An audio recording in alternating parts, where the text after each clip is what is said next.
Tuhan, kami boleh diselamatkan Tuhan. Syukur Tuhan, kemurahan Dia Bapa, kami diselamatkan kami memperingati Paskah pada sore hari bukan karena kebetulan ya Bapa, tetapi semua itu karena anugerah-Mu terbesar bagi kami anak-anak yang seharusnya kami dibuang, yang seharusnya kami dihukum, tetapi kini kami boleh Tuhan diselamatkan. Kami memperoleh hidup baru, kami memperoleh keselamatan daripada Engkau. Terima kasih, bukan dengan barang fana tetapi dengan darah yang mahal Engkau menyelamatkan kami. Terima kasih. Mari kita meninggalkan Dia, kita agungan Dia, kita akan Dia bukan dengan barang yang haleluya. Kita boleh bangkit berdiri, Bapak Saudaraku.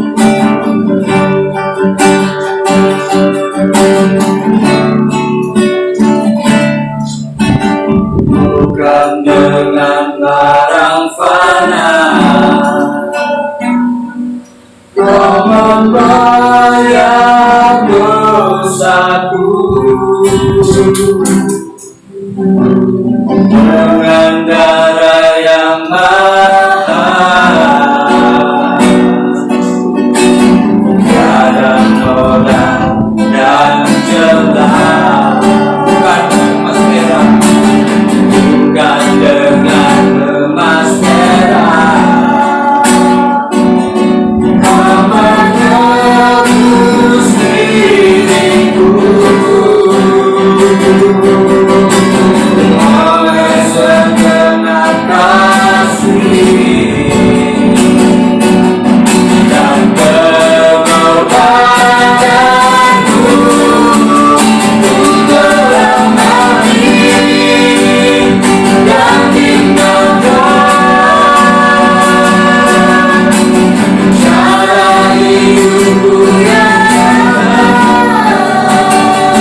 haleluya, haleluya. Segala hormat syukur kembali kami naikkan kepada Engkau ya Bapa, atas segala kemurahan, kasih setiamu bagi kami, umatmu, anak-anakmu yang senantiasa berharap, bersandar kepada Engkau ya Bapa.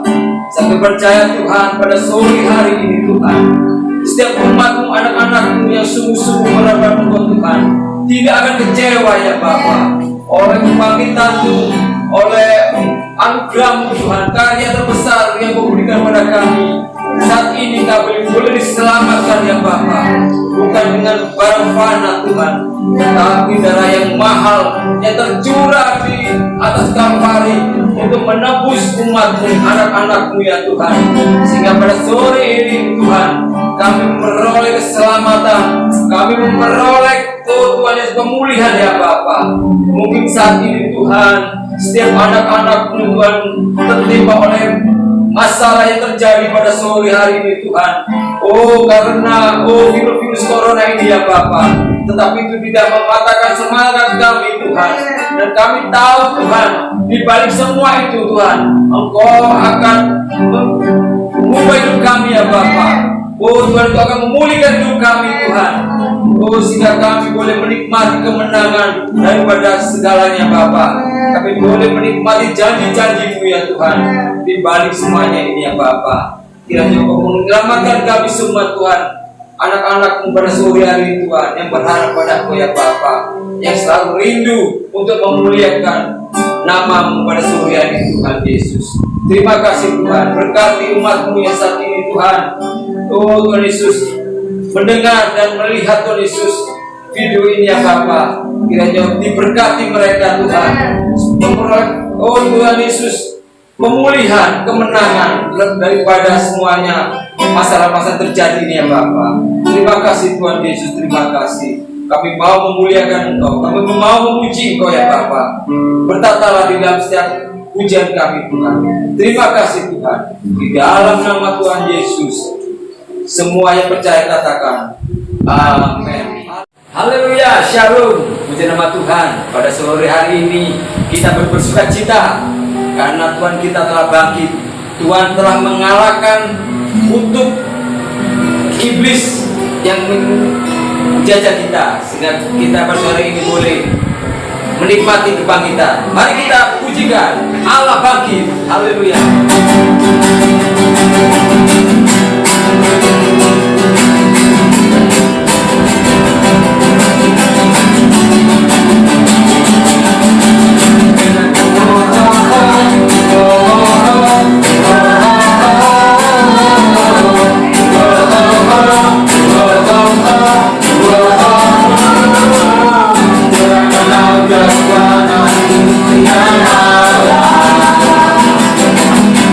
We're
lagi padamu. Olah Tuhan yang sudah menjadi firman yang menjadi manusia. Haleluya.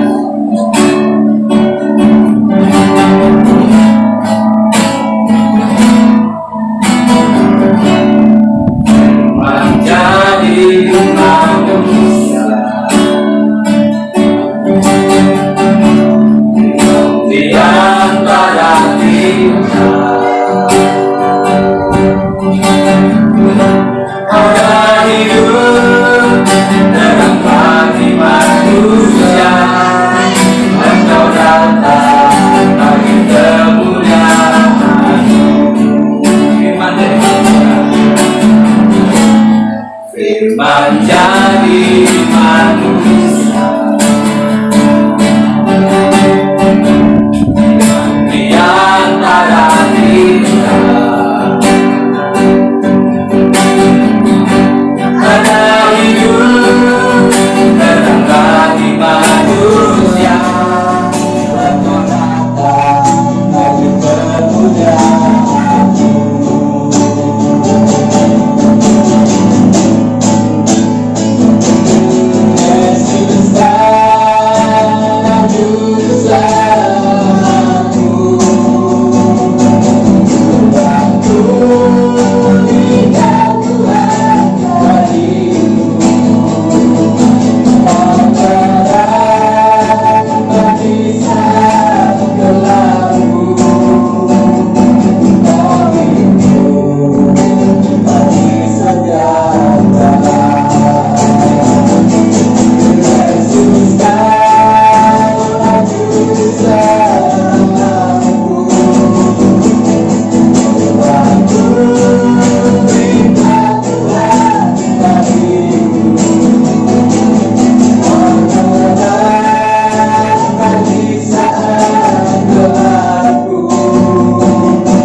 Hamba-Mu yang sudah lebih puji dan menaikkan musik dan Tuhan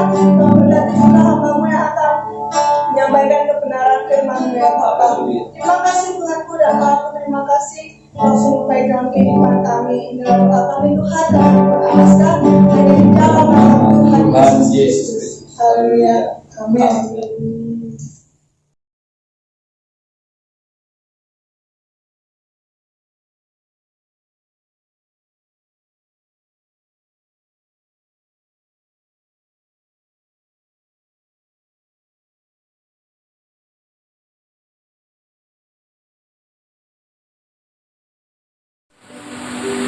Haleluya, puji nama Tuhan. Kembali saat ini kita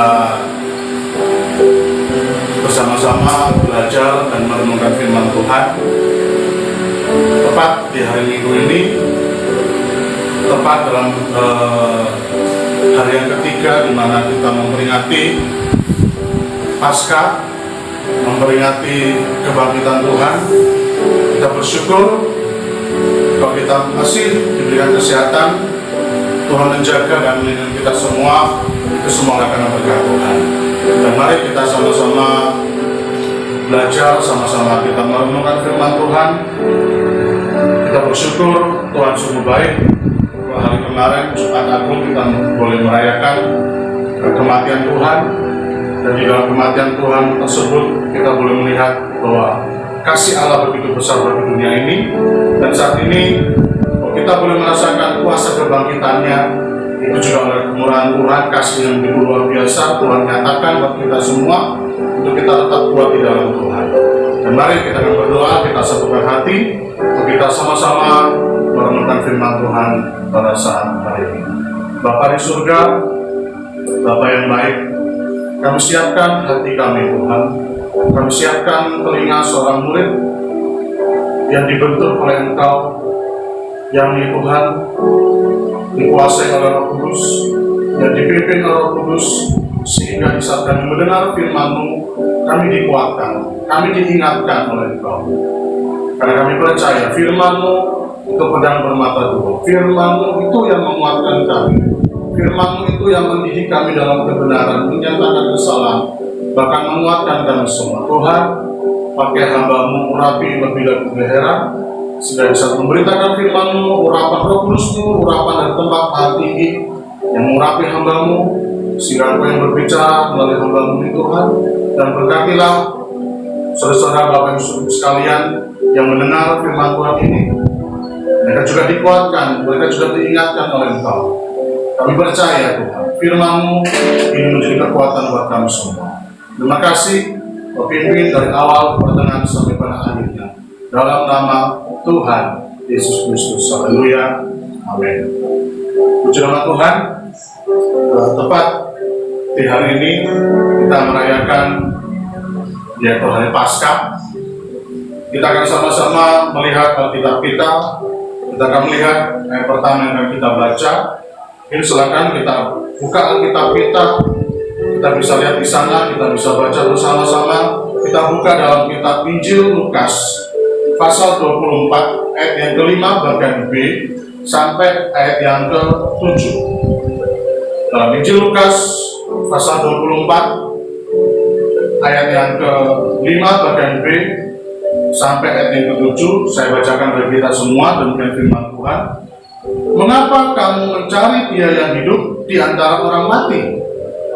Ayat 6, Ia tidak ada di sini, Ia telah bangkit. Ingatlah apa yang dikatakannya kepada kamu ketika Ia masih di Galilea, yaitu bahwa Anak Manusia harus diserahkan ke tangan orang-orang berdosa dan disalibkan dan akan bangkit pada hari yang ketiga.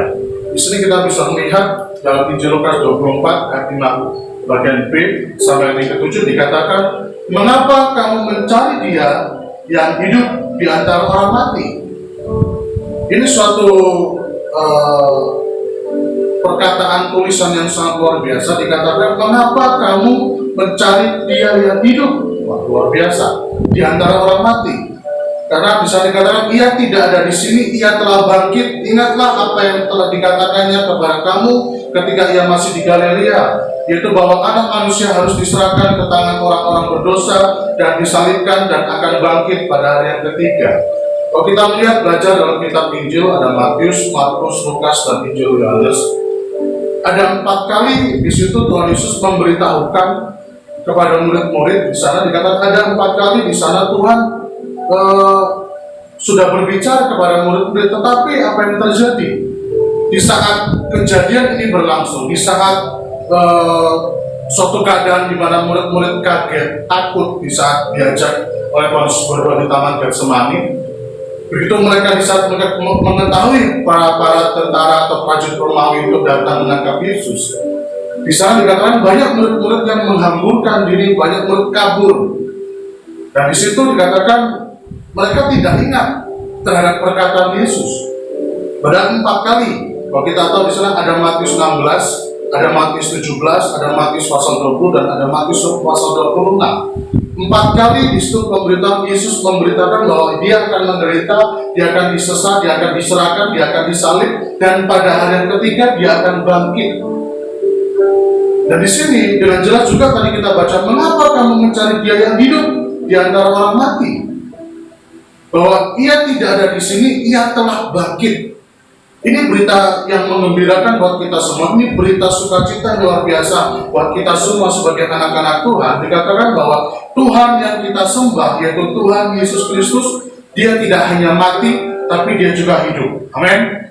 Dia tidak hanya mati, dia tidak hanya mengalami penderitaan luar biasa, tapi dia menyatakan dia bangkit. Dia tidak ada di sini. Mengapa kamu mencari dia di antara orang mati? Tidak ada lagi. Dia sudah hidup, dia bangkit. Dan pada hari ketiga inilah di sana dikatakan bahwa dia bangkit. Dia sudah hidup. Dia sudah menyatakan kemuliaannya bagi kita semua. Dan inilah menjadi sukacita kita bersama, menjadi kebanggaan kita sebagai orang percaya kepada Tuhan, bahwa keyakinan kita tidak sia-sia. Kita punya Tuhan yang luar biasa. Kita punya Tuhan yang dahsyat. Kita punya Tuhan yang benar. Jangan sampai kita digoyahkan. Jangan sampai kita mudah diombang-ambingkan dengan pengajaran-pengajaran di luar sana yang mengatakan Tuhanmu kok bisa mati, Yesus kok bisa mati. Bahkan di saat dia dipukul, katakan siapa aku yang memukul kamu. Banyak orang yang menghina, banyak orang yang mengolok-olok. Dan mungkin juga orang sedang mengolok-olok kita, rasain kamu kena dampak ini, rasain kamu kena masalah ini, kamu menghadapi ini, rasakan kamu, nikmatilah. Mungkin kita sama seperti keadaan Yesus waktu itu, yang mungkin banyak orang yang melihat kita sengsara, melihat kita menderita, orang wah ketawa. Istilah kalau bahasa di luar sana, tertawa di atas penderitaan orang lain.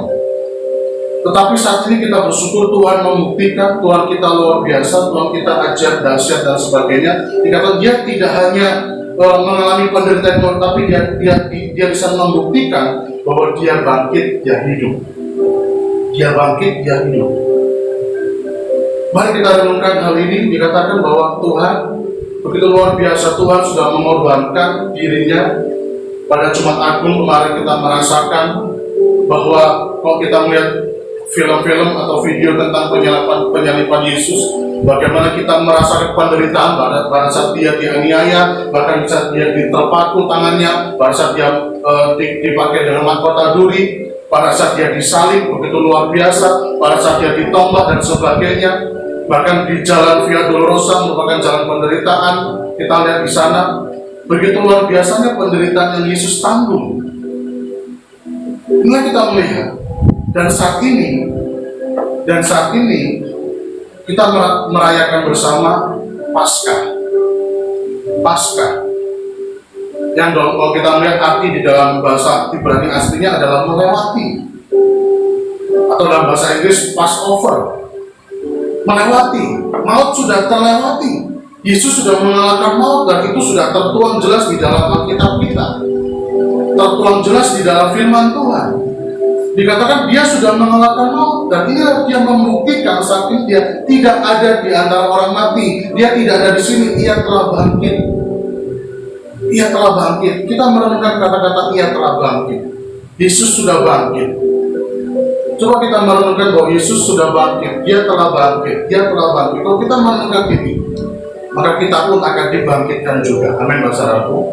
Mungkin kita sedang mengalami keterpurukan, kita mungkin mengalami permasalahan yang begitu berat, tekanan yang begitu luar biasa. Tapi saat ini dalam momen kebangkitan Yesus, kebangkitan Tuhan kita Yesus Kristus, Ini juga mari kita jadikan momen ini kebangkitan rohani dalam kehidupan saya dan saudara. Walaupun mungkin di tengah-tengah badai, di tengah-tengah wabah yang sedang melanda di sini. Jadi mari momen ini di dalam kita merayakan kebangkitan Yesus, mari kita juga merasakan bersama. Kita menikmati kuasa kebangkitan itu. Kita menikmati kuasa kebangkitan Yesus itu. Ini tidak hanya Yesus saja yang, wah Yesus hidup. Kita nggak cuma kata, wah ya Yesus hidup, Yesus bangkit. Nggak cuma kita bisa menyanyi Yesus bangkit, Yesus hidup, atau dan sebagainya. Tetapi kita pun merasakan dalam rohani kita, dalam kehidupan kita, itu juga kita merasakan bahwa Yesus pun menghidupkan, membangkitkan kehidupan kita. Yesus membangkitkan ekonomi kita, Yesus membangkitkan kesehatan kita, Yesus membangkitkan segala apapun yang kita alami. Saya tidak tahu apa yang menjadi permasalahan Bapak Saudara saat ini, tetapi Tuhan tahu. Tuhan tahu. Mungkin di saat kita sedang, Tuhan, saya menghadapi ini, Tuhan tahu. Saya tidak tahu, tapi Tuhan yang tahu. Dan Tuhan bisa memulihkan, dan Tuhan bisa membangkitkan itu. Tuhan bisa. Kenapa? Karena Tuhan sudah mengalahkan maut di sini. Ada 3 hal yang kita bisa lihat dalam momen kebangkitan Yesus. Pembuktian Yesus datang ke dalam dunia ini bukan sekedar jalan-jalan. Dia datang ke dalam dunia ini, dia menggenapkan karya keselamatan Tuhan. Dia datang ke dalam dunia ini tidak hanya menjadi seorang bayi yang kita rayakan dalam Natal, tetapi dia harus mati, dia harus menderita, dia harus dianiaya. Dan dia mati pun itu demi karya keselamatan Tuhan bagi umat manusia. Kasih karunia Tuhan, anugerah Tuhan. Dia datang ke dunia, kalau boleh kita katakan, dia datang ke dunia itu untuk mati. Mati untuk siapa? Mati untuk kita semua. Mati untuk memulihkan hidup manusia. Mati untuk menghancurkan kuasa iblis, kuasa gelap, bahkan kuasa dosa dipatahkan, kuasa maut pun dipatahkan. Karena dia datang ke dalam dunia itu menggenapi karya keselamatan Tuhan. Dia datang bagi kita semua. Dia mati, dia dianiaya, disalib, tapi dia bangkit, dia hidup. Karena melalui karya salib Tuhan, semua dosa ditanggung di atas dia. Dan kita bersyukur, termasuk dosa saya dan saudara pun ditanggung oleh Tuhan. Kita lihat dengan jelas dalam kitab Yesaya pasal 53 di sana. Begitu buruk rupa Yesus, tidak bisa tergambarkan bagaimana rusaknya, bagaimana hancurnya di saat Yesus dianiaya, mati di atas kayu salib. Begitu remuk dia. Kalau kita bisa melihat bagaimana Yesus salib, itu cuma gambaran supaya orang tahu ini. Tetapi kalau kita lihat secara jelas, secara nyata, Yesaya 53 sudah menjelaskan, sudah menubuatkan bahwa rupanya itu tidak berbentuk lagi, remuk. Jadi begitu luar biasa pengorbanan Tuhan buat kita semua. Begitu luar biasa. Jadi dia bangkit. Menunjukkan apa? Membuktikan apa? Yang pertama, Tuhan Yesus bangkit. Itu membuktikan bahwa dia berkuasa atas hidup dan maut. Dia tidak terbatas. Seperti firman Tuhan kemarin, bahwa kuasa Tuhan tidak terbatas. Manusia kita sangat terbatas. Jadi momen kebangkitan Yesus ini yang pertama kita lihat membuktikan bahwa dia itu benar-benar tidak terbatas. Bahkan maut pun tidak bisa menghalangi dia. Maut pun tidak bisa menghalangi karya keselamatan Tuhan. Oke, iya dia mati, tetapi pada hari ketiga dia pun mengatakan dengan jelas, aku akan bangkit. Dan itu yang membuktikan poin yang kedua, yaitu inilah penggenapan terhadap firman Allah. Nubuatan Yesaya 53. Bahkan dalam kitab Wahyu pasal 1 ayat 17-18 juga sudah tertulis di sana. Tertulis di sana kalau kita baca dalam kitab Wahyu 1 ayat yang ke-17-18, kalau saya akan bacakan.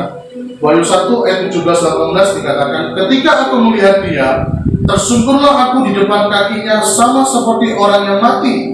Tetapi ia meletakkan tangan kanannya di atasku lalu berkata, jangan takut. Aku adalah yang awal dan yang akhir dan yang hidup. Aku telah mati, namun lihatlah, aku hidup sampai selama-lamanya, dan aku memegang segala kunci maut dan kerajaan maut. Dikatakan di situ, Wahyu 1:7-11. Dikatakan, jangan takut, aku adalah yang awal dan yang akhir. Jadi maut pun tidak bisa mengakhiri karya keselamatan Allah, tidak bisa mengakhiri hidup Yesus.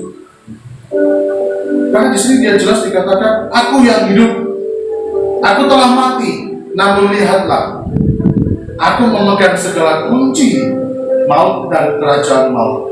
Aku hidup sampai selama-lamanya. Jadi kita melihat inilah membuktikan dengan jelas.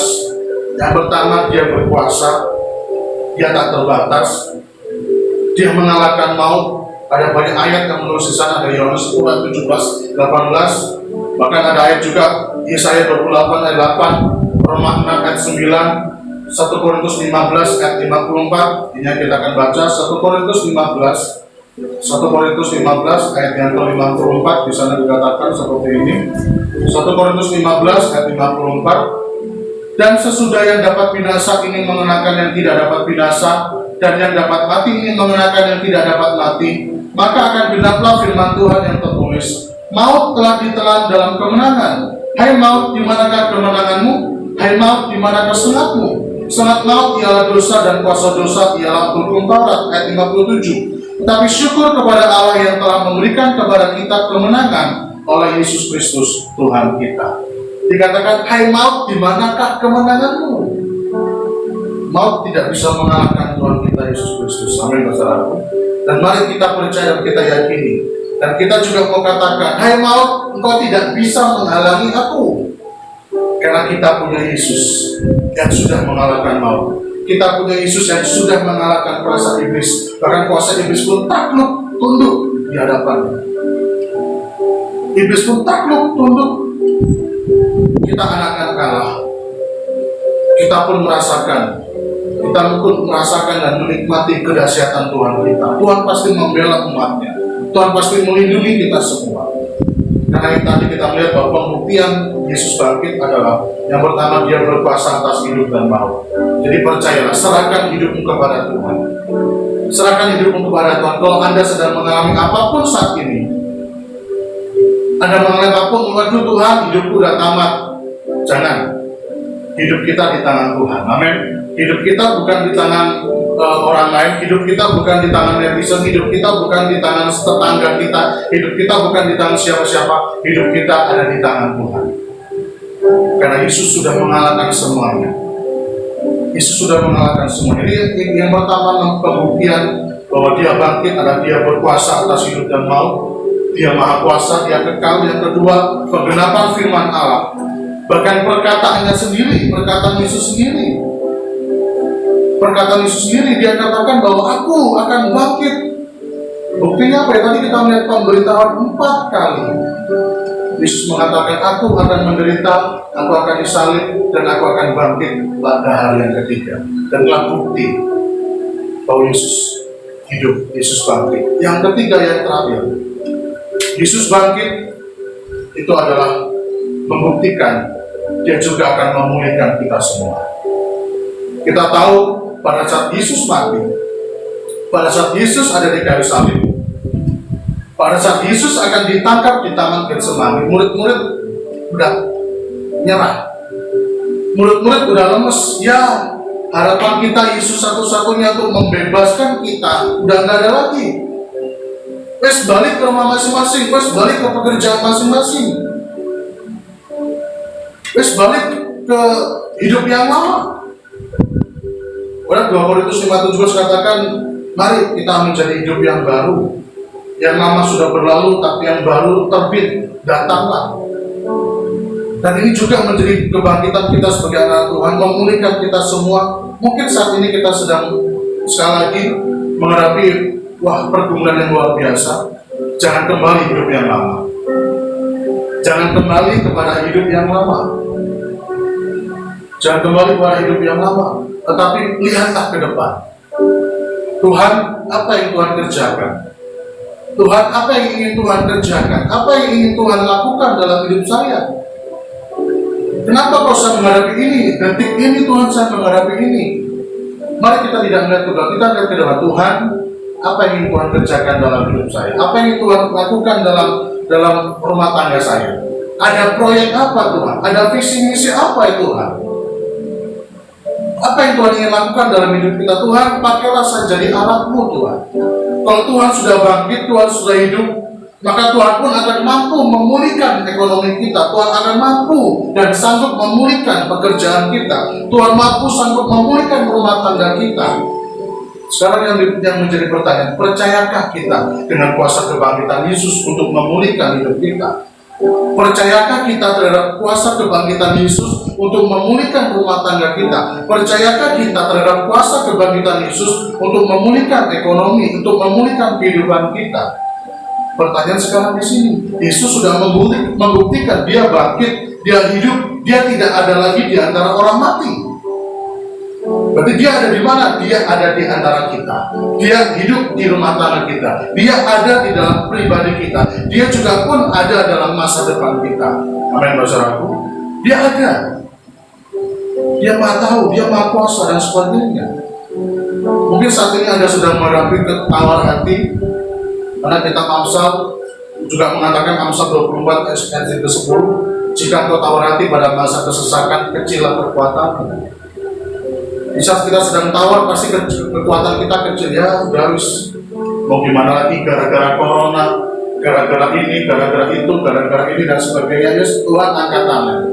Hidupku sampai di sini, rumah tanggaku sampai di sini, hubunganku sampai di sini. Yes, gak pelayanan-pelayanan, gak Tuhan-Tuhanan dan sebagainya. Kecil memang. Kita sadari di saat kita tawar hati, kecil kekuatan kita. Tetapi kembali, Tuhan kita bangkit. Amin. Tuhan kita bangkit, Tuhan kita hidup. Kita punya pengharapan yang baru. Kita punya sukacita yang baru. Kita punya Tuhan yang menjadi jaminan dalam masa depan kita. Atau mungkin juga semangat kita sudah mulai kendor. Amsal 15 ayat 13, Amsal 17 ayat 22, Amsal 18 ayat 14 itu berbicara tentang semangat. Semangat yang patah mengeluarkan Tuhan. Mari suami istri saling menguatkan satu dengan yang lain. Apalagi Tuhan izinkan dengan wabah COVID-19 ini, kita membangun mesbah keluarga kita masing-masing. Dan inilah momen yang tepat, momen yang sangat luar biasa, momen yang sangat bagus, di mana suami istri bisa saling menguatkan, suami istri bisa saling melengkapi, bahkan bersama anak-anak keluarga yang ada. Ini momen yang tepat. Bisa saling bergandeng tangan, saling mendoakan apa yang menjadi kerinduan, apa yang menjadi pergumulan, apa yang menjadi harapan. Ini waktu yang sangat luar biasa yang Tuhan izinkan. Semua kita mungkin mulai kendor, tapi kita percaya. Mari kita kejar lagi semangat itu, karena kita punya Tuhan. Atau kita mungkin sedang tertekan, atau mungkin kita punya beban yang berat, kita letih, kita lelah, kita lesu. Kita biasa 40 ayat 31 katakan bahwa orang-orang muda, teruna-teruna itu jatuh tersandung. Mereka letih, gak berdaya. Tapi orang-orang yang menantikan Tuhan mendapat kekuatan baru. Amin. Seumpama Raja Wali yang naik terbang. Ada sebuah lagu kan mengatakan, dengan sayapmu ku akan terbang tinggi. Dengan sayap Roh Kudus, dengan sayap yang Tuhan berikan, kita nggak mampu bisa berdiri sendiri. Kita nggak mampu. Tapi kita percaya Tuhan ada di hidup kita. Tuhan bangkit. Tuhan hadir dalam kehidupan kita semua. Dipercayalah. Dalam kitab Mazmur pun juga ada 3 kali ditulis di sana. Mazmur 42 ayat yang ke-5, Mazmur 42 ayat yang ke-11, Mazmur 43 ayat yang ke-5. Mengapa kau tertekan? Mengapa kau gelisah, hai jiwaku? Kamu punya Tuhan yang sudah bangkit dan hidup dan sudah mengalahkan maut. Mari dalam momen kebangkitan Tuhan Yesus ini, yang ragu menjadi teguh, yang ragu menjadi yakin, yang bimbang menjadi yakin, menjadi tenang. Yang tidak percaya, mari percayalah, serahkan sama Tuhan. Percayalah masa depan kita di tangannya Tuhan. Percayakanlah hidup Anda di tangan Tuhan. Jangan kepada manusia. Manusia, sekali lagi saya katakan, manusia sangat terbatas. Lalu mungkin di antara kita ada yang pesimis, aduh aku pesimis nih terhadap masa depanku. Mulai sekarang dalam momen kebangkitan Yesus yang memulihkan kita, milikilah rasa optimis. Aku percaya Tuhan pasti menolong saya dan masa depan saya indah di hadapan Tuhan. Atau mungkin sekarang yang mulai takut, di saat momen kebangkitan Yesus ini kita berani melangkah. Kalau kita hanya berpikir, kita nggak maju-maju, tapi kalau kita melangkah satu langkah, teruslah melangkah. Seperti saya mempunyai ibarat, majulah seperti kura-kura atau siput, walaupun mungkin lambat, tetapi dia akan terus bergerak maju. Dia nggak pernah mundur. Dia maju sedikit. Mungkin kita, Tuhan, berani nggak ya? Maju nggak ya? Berani nggak ya? Tapi mari kita maju, kita melangkah. Mungkin sedikit, tapi paling tidak ada keberanian untuk kita melangkah maju.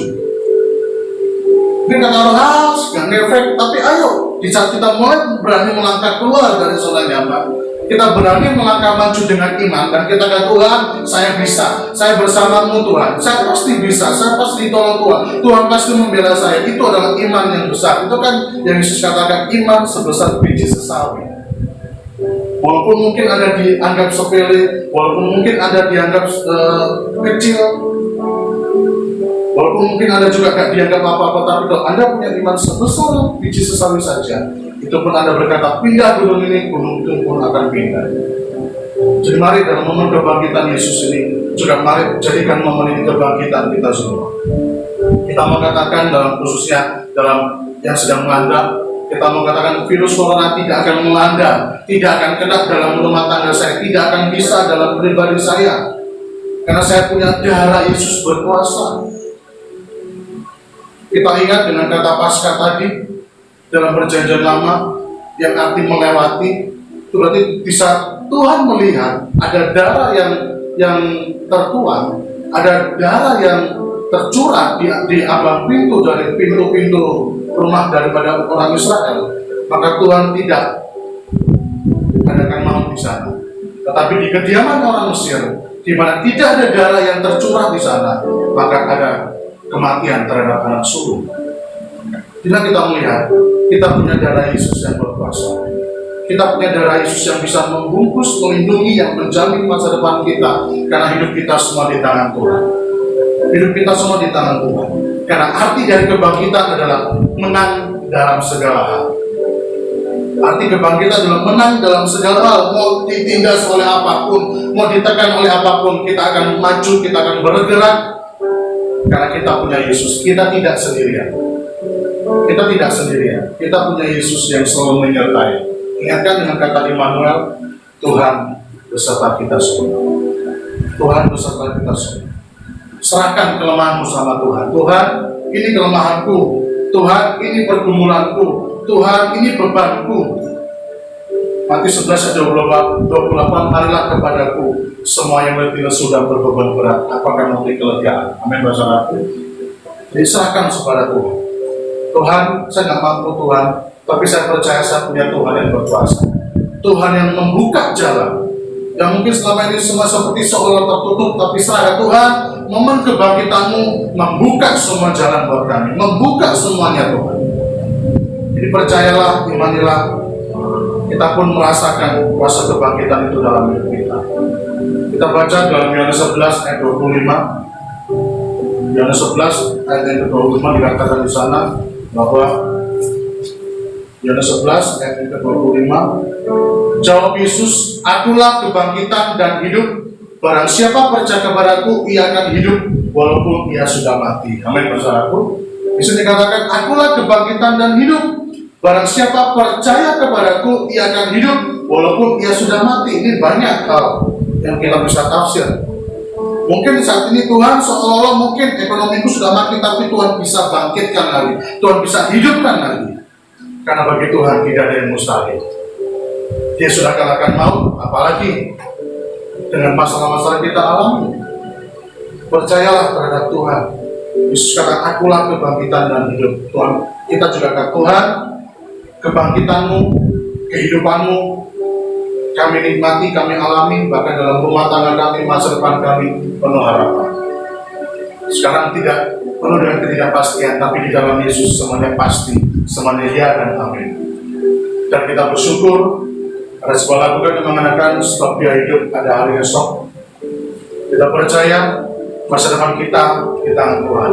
Amsal 23:18, masa depan sungguh ada, harapan tidak akan pernah hilang apabila kita serahkan sama Tuhan. Bahkan di Yohanes 14:27, damai sejahtera kuberikan bagimu. Dipercayalah, sebab dia hidup ada hari esok, nama Tuhan dipermuliakan. Sebab dia hidup ada hari esok, Tuhan, dan bersyukur. Kami bersyukur, kami percaya Tuhan. Haleluya, haleluya, terima kasih Tuhan. Dan mari kita sama-sama nyanyikan lagu ini. Sebab dia hidup ada hari esok. Sebab dia hidup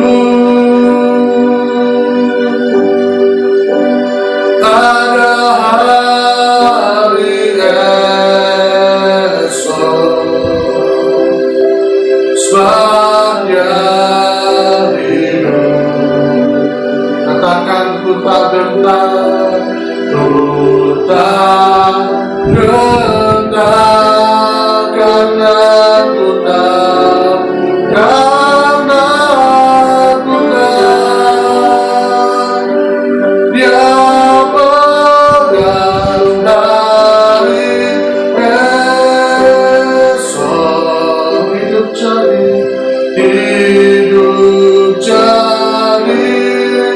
berarti sebab dia hidup. Kita nyanyikan bersama dan kembali.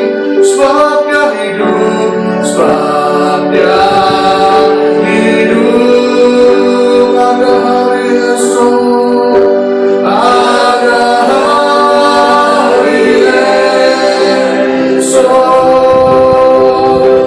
Sebab dia hidup, ku tak gentar, ku tak gentar, karena ku tak,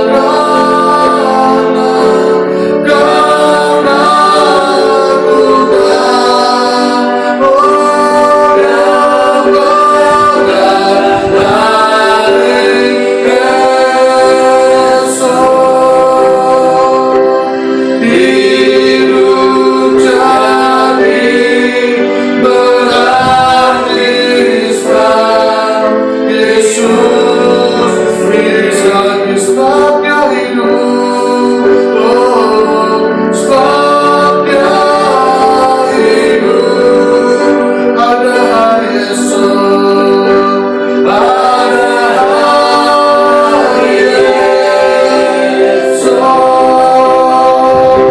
Sebab dia hidup,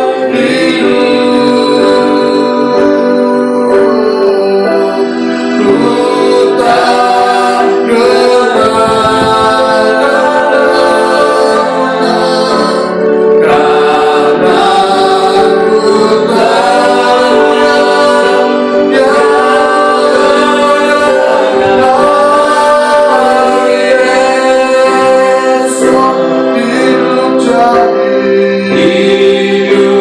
tak hidup jadi berarti sebab Yesus hidup jadi,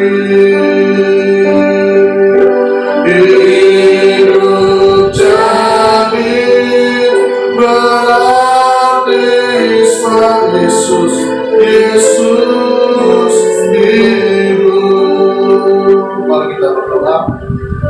Bapa di surga, terima kasih atas firman-Mu. Kami percaya Tuhan, Engkau Allah yang hidup, Engkau Allah yang sudah bangkit, Engkau Allah yang sudah mengalahkan maut, ya Tuhan.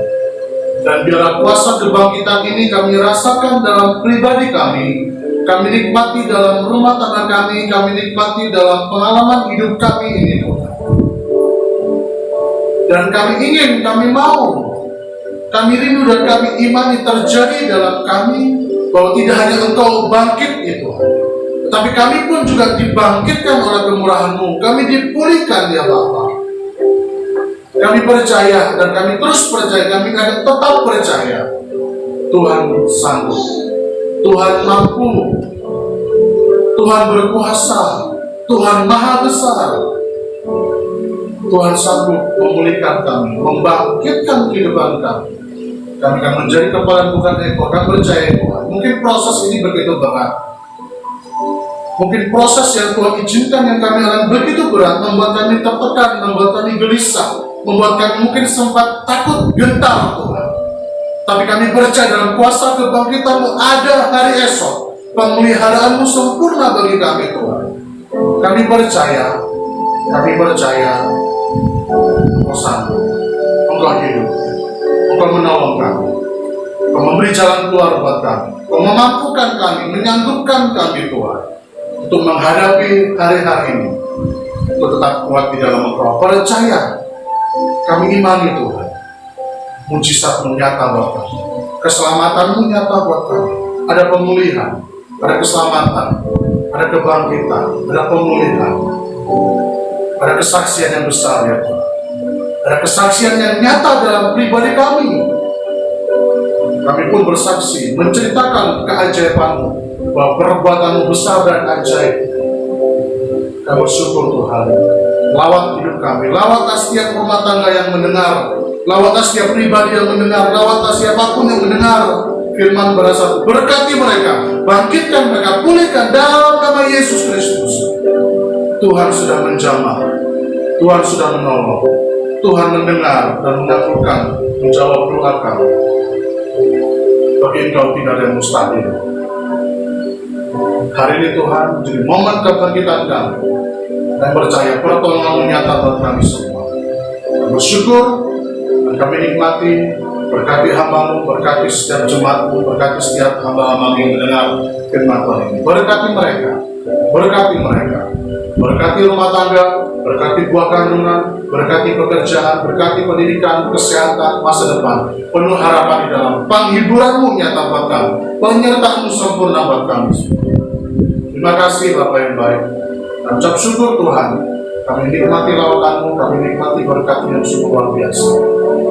Terima kebenaran firman-Mu yang menguatkan kami, dan berkatilah setiap umat-Mu Tuhan. Berkatilah setiap pribadi, berkatilah setiap rumah tangga. Persekutuan berkat Allah Bapa, cinta kasih Anak yang tunggal yaitu Tuhan Yesus Kristus, bersama penghiburan tuntunan Roh Kudus menyertai kita dari hari ini, esok sampai marota. Tuhan memberkati kami semua. Tuhan memberkati rumah tanggamu, Tuhan memberkati masa depan kesehatanmu. Kami terima semua berkat-Mu dengan pengucapan syukur. Kami tetap setia sampai akhir. Iman kami tetap kuat di dalam Engkau, dan kami rasakan, kami nikmati, dan kami bagikan pengalaman kuasa kebangkitan-Mu yang memulihkan. Terima kasih, kami terima dan ucapan syukur di dalam nama Tuhan Yesus Kristus. Haleluya. Amin.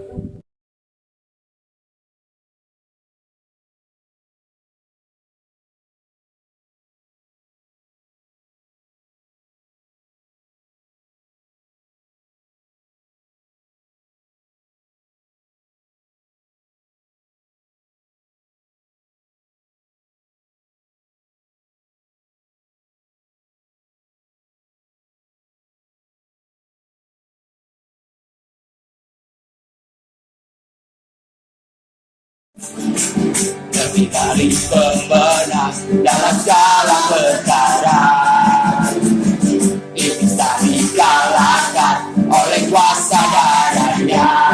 Jika Allah di pihak kita, siapa dapat melawan? Kita lebih dari pemenang. Haleluya. Ibaratkanlah pantinya, Yesus Raja segala raja. Haleluya. Kita gerejanya, kita lebih dari pemenang.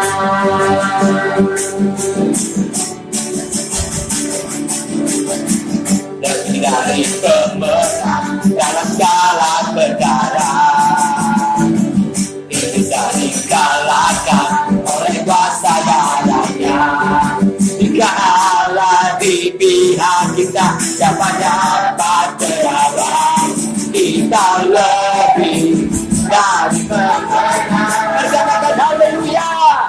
Haleluya.